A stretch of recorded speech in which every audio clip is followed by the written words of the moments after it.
Hello everyone and welcome to my channel. आज हम discuss करते हैं अपगार स्कोर के बारे में। तो अपगार स्कोर होता क्या है? It provides an immediate estimate of the physical condition of the baby just after the birth. मतलब जब बच्चा पैदा होता है, पैदा होने के बाद हम बच्चे का 5 कंडीशंस देखते हैं या फिर 5 साइंस देखते हैं, और उस साइंस के अकॉर्डिंग हम बच्चे का फिजिकल कंडीशन को एसेस करते हैं। तो ये जो अपगार स्कोर होता है, ये हमें it provides an immediate estimate of the physical condition of the baby just after the birth. ठीक है, तो ये अपगार स्कोर को हम मेजर कब करेंगे? It is mainly taken at 1 minute after birth and again 5 minutes after birth. ठीक है, तो ये जो अपगार स्कोर पे हम बच्चे का कौन कौन से साइंस को देखते हैं, तो मेनली 5 साइंस हैं। The first one is heart rate, second one is respiratory effort, third one is muscle tone, the fourth one is reflex response and the fifth one is colour. ये जो 5 science हैं, ये 5 science को हम scoring करते हैं 0, 1 और 2, और स्कोरिंग करने के बाद हम टोटल स्कोर को ऐड करेंगे और उसके बाद हम बच्चे का फिजिकल कंडीशन को एसेस करेंगे। ठीक है, तो अब देखते हैं कौन कौन से 5 साइंस होते हैं और उसके बारे में डिटेल्स में देखते हैं। ठीक है, so now let's understand these 5 signs deeply and let us know कि हम ये स्कोर को एसेस कैसे करेंगे। ठीक है, so the first sign is appearance। तो बच्चे का हम स्किन कलर या फिर उसका अपीयरेंस देखेंगे। अगर जो बच्चा है, अगर वो ब्लू या फिर पेल ऑल ओवर द बॉडी है तो हम उसे स्कोर देंगे 0। अगर उसका पिंक बॉडी है लेकिन हाथ पैर ब्लू है, ब्लू एक्सट्रीमिटीज़ है, तो उसे हम स्कोर देंगे 1। एंड अगर उसका बॉडी कम्प्लीटली पिंक है तो उसे हम स्कोर देंगे 2।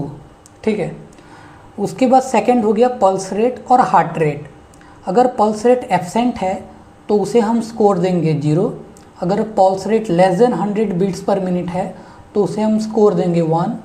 और अगर ये 100 बीट्स पर मिनट से ज़्यादा है तो हम इसे स्कोर देंगे 2। Now the third one is grimace और रिफ्लेक्स रेस्पॉन्स। अगर जो बच्चा है वो कोई भी रेस्पॉन्स शो नहीं कर रहा है, ठीक है, देन उसका स्कोर होगा 0। If the response is grimace और फीबल क्राई तो स्कोर होगा 1। And if the response is prompt immediate response and the baby cries and pulls away then the score is 2। ठीक है, and the fourth one is activity और muscle tone. अगर muscle tone flaccid है, कोई movement नहीं है, then the score is 0।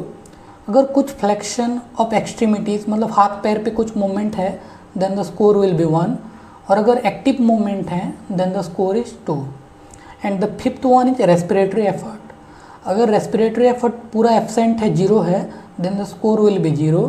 If there is some respiratory effort, if it is slow irregular, then the score will be 1। And if the respiratory effort that is good crying, then the score will B 2। तो ऐसे करके हम इन 5 science को assess करेंगे। So now अब 5 science को scoring करने के बाद हम क्या करेंगे, 5 साइंस के जो भी हमने स्कोर असाइन किए हैं उसको टोटल ऐड करेंगे। और ऐड करने के बाद जो अपगार स्कोर होगा, जो टोटल अपगार स्कोर होगा, अगर वो 0 से 3 के बीच में है then the infant is severely depressed. और अगर जो स्कोर है वो 4 से 6 के बीच में है then the infant is moderately depressed. और अगर जो अपगार स्कोर है वो 7 से 10 के बीच पे आ रहा है then the infant is in good condition. ठीक है, normally a perfect score should be between 9 और 10।